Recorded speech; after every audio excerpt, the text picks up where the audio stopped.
गणित गलत नहीं होती, लेकिन गणित 100% सही भी नहीं होती।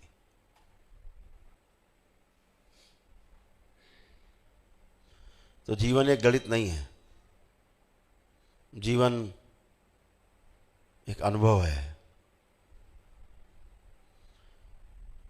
आपकी जीवन यात्रा अपने आप में आपके लिए एक शास्त्र है, वेद है, रामायण है, महाभारत है। आपका जीवन, आपकी जीवन यात्रा इन्हीं से गुजरती होगी।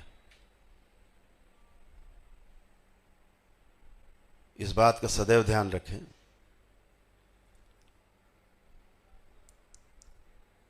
कि हमारे अनुभव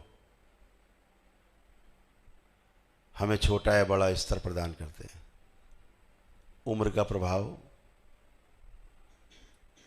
छोटे बड़े होने का कोई अर्थ नहीं रखता।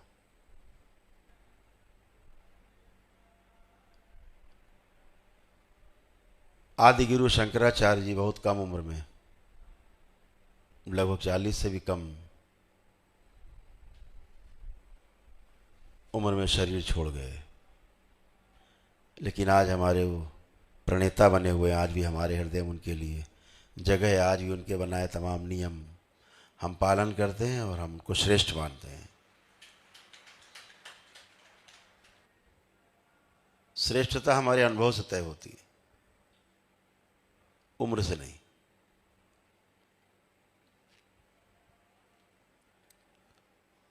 उम्र से केवल हम इतनी गणना कर पाते हैं कि इस व्यक्ति का जीवन, इसका चरित्र, जो भी इसने पाया, जो भी पाया अनुभव, कम है या ज़्यादा है, उससे हम अपनी तुलना कर पाते हैं कि हम भी ऐसे ही रह जाएंगे। इतनी लंबी उम्र लेकर के छोटा अनुभव, तो हमें एक दिशा मिलती है, अंदर एक तड़प पैदा होती है कि हमें ऐसे नहीं मरना, हमें बड़ा अनुभव लेके तब शरीर यात्रा खत्म करनी है। निश्चित मानिए, ये खत्म करनी मैं इसलिए कह रहा हूँ कि जब सारे अनुभव हो जाते हैं, पूर्ण हो जाता है व्यक्ति, तो शरीर यात्रा खत्म कर देता है। शरीर छूटता नहीं, वो योगी शरीर छोड़ देता है क्योंकि इसका लक्ष्य पूरा हो जाता है। लेकिन ऐसे हजारों लाखों योगियों में से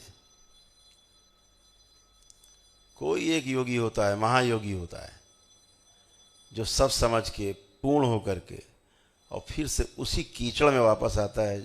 जिस कीचड़ से निकल के कमल खिल के बाहर गया, वो पुणे से कीचड़ में आता है और कमल खिलाने के लिए, आप जैसे कमल और खिल जाए, इसलिए वापस आता है समाज में और समाज को दिशा देता है। परम पूजनीय बाबा जी जैसे लोग पूर्ण होने के बाद भी वापस लौटे घर। 40 वर्ष की उम्र में वापस घर लौटे,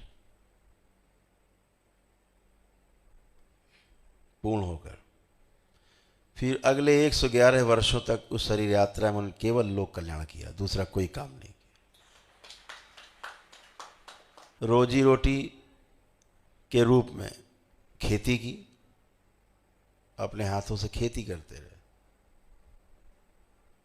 80 वर्ष की उम्र तक खेती करते रहे, जब तक शरीर बहुत मजबूत रहा। फिर खेती करवाते रहे।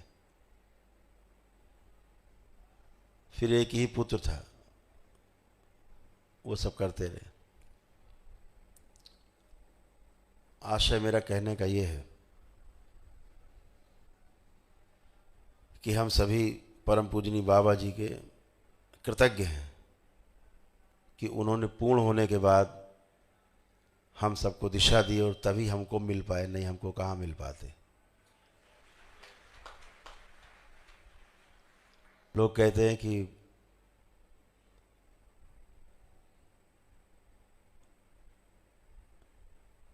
गुरु बना लिया, गुरु बनाया नहीं जाता, गुरु शिष्य बनाता है। शिष्य गुरु कभी बनाता नहीं। अंधा कैसे ढूंढेगा आंख वाले को? आंख वाला अंधे को ढूंढता है, शिष्य अंधे हैं, कुछ नहीं जानते, कुछ नहीं पता, अंधेरे में हाथ पैर मार रहे हैं। आंख वाला पकड़ लेता है, हाथ इधर आओ, तुम्हें योग्यता है, तुम्हें क्षमता है।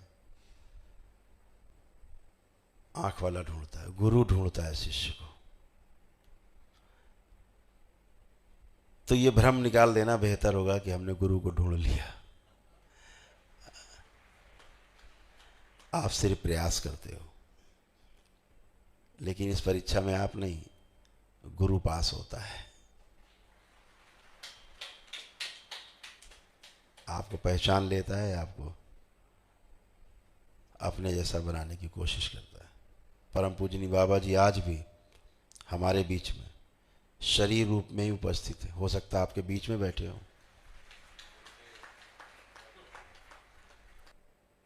पहचानने के लिए आंखें चाहिए। ये आंख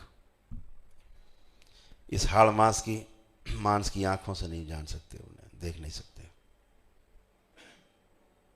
तो आप सब बहुत परम सौभाग्यशाली हैं कि तंत्र की दीक्षा के लिए आप के अंदर इतना साहस पैदा हुआ है। ये साहस अनायास नहीं पैदा हुआ। अपने हृदय पे हाथ रख के देखिए, ये परम पूजनी बाबा और माँ के आशीर्वाद से आपके अंदर साहस पैदा हुआ है, क्योंकि उन्होंने ढूंढा है आपको, आपको चुना है, आप में संभावनाएं देखी हैं, आशाएं हैं, चुना है आप।